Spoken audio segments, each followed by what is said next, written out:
Alors, comment s'est passé ton séjour à la campagne? C'était horrible. Je n'ai pas pu me reposer. Horrible! Mais tu avais choisi un séjour à la campagne pour te reposer, justement. Tu les attendais tellement, ces vacances. Et oui, pourtant ces vacances étaient les plus pourries de toute ma vie. J'avais loué une chambre dans une ferme isolée, loin de toutes les habitations. Et qu'est-ce qu'elle avait de pourri, cette ferme? Pourquoi tu ne l'as pas aimée? La connexion Internet n'était pas bonne? Ah oui, en plus, j'ai été coupée du monde pendant une semaine. Impossible d'ouvrir mes messages. Quelle galère! Mais ça, ce n'est pas le pire. Je me demande bien ce qu'il peut arriver de pire que d'être sans connexion. Eh bien, la ferme où je logeais était pleine d'animaux. Des moutons, des vaches et même des cochons. Ah oui, c'est sûr, dans une ferme, on trouve des animaux. Et oui, et les animaux m'ont dérangée. Je les ai entendus du matin au soir. Je n'ai pas eu un instant de calme et de silence. Et je ne te parle pas des odeurs que j'ai senties. Je te le dis maintenant, la campagne, je la déteste. Ha ha ha ha! Ça ne m'étonne pas. Tu es une vraie citadine. La vie à la campagne n'est pas faite pour toi. Et oui, je suis très heureuse d'être rentrée à Paris.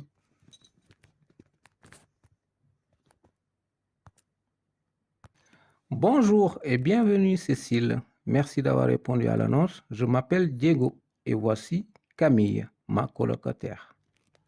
Bonjour, je suis ravie de faire votre connaissance.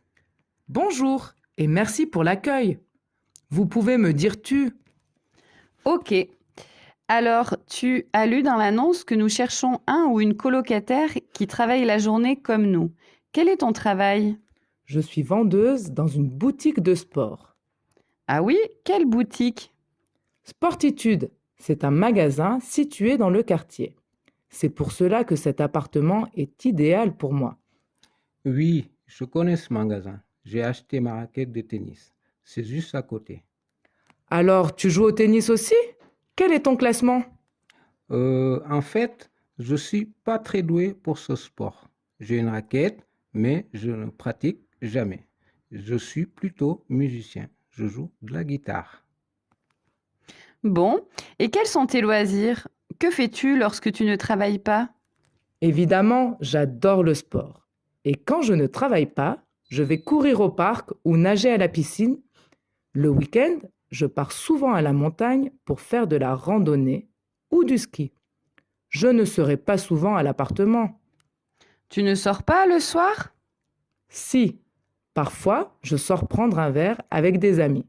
Mais je ne rentre jamais trop tard. J'ai trop besoin de dormir. Bon, je crois que cette colocation te conviendra parfaitement. Avec Carla, nous travaillons beaucoup et nous avons besoin de calme à l'appartement. Salut les colocs, il faut faire des courses au supermarché ce soir. Qui y va? J'y vais, c'est mon tour. Ok, ne prends pas de café. J'en ai acheté ce matin. Bien, je prends du liquide vaisselle? Non, il y en a encore dans le placard. Pense à acheter du papier toilette. Oui, j'y penserai, ne t'inquiète pas. Ah oui, si tu peux, passe chez le boulanger. Tu y trouveras les petits pains spéciaux qu'il fait le vendredi. Ok, ne m'en dis pas plus, sinon je vais oublier.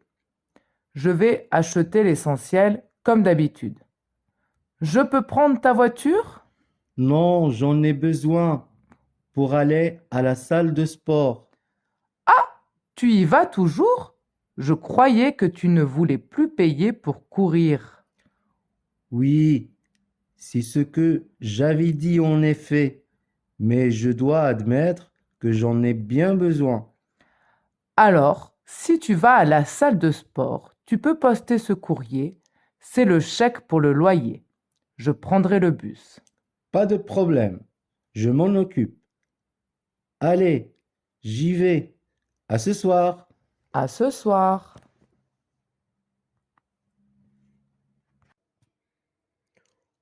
Bonjour monsieur, que puis-je faire pour vous? Bonjour, monsieur. Je voudrais déposer une plainte. Qu'est-ce qu'il s'est passé? Un homme m'a agressé dans le métro et il a volé mon porte-monnaie. À quelle heure s'est passée l'agression?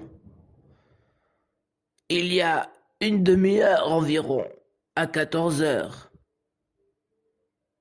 Et est-ce que vous pouvez me raconter précisément votre agression? Oh, pas vraiment. Cela s'est produit très rapidement. Vous savez, je suis âgé. Je porte des lunettes, mais je ne vois pas très bien et je me déplace avec une canne. Je descendais les escaliers pour entrer de la bouche de métro.